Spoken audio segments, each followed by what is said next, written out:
Hindi umano ginamit ang pondo ng AKAP o ayuda para sa kapos ang kita para sa People's Initiative sa isinusulong na charter change. Sagot ito ni ako Bicol Party List Representative Elizalde Co, Chairman ng House Committee on Appropriations sa bintang ni Senator Amy Marcos. Sa alegasyon ni Senator Amy, nagagamit umano ang pondo ng AKAP para sa PI bilang forma ng ayuda kapalit ng pangalap ng pirma. Dilinaw ni Co, ang pondo ng AKAP ay nakalaan sa near poor at low income na mga pamilyang Pilipino at hinding-hindian niya para sa tsa-tsa.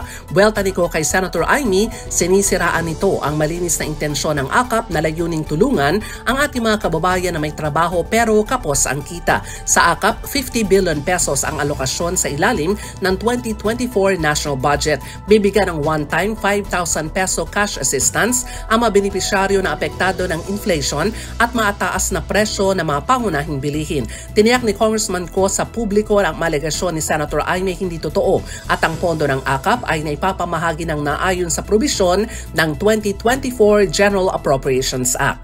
Para sa kauna-una sa Pilipinas, DZRH, ako si Milk Regunan. Tuloy-tuloy sa pagbabalita, tuloy-tuloy sa serbisyo, sama-sama tayo, Pilipino.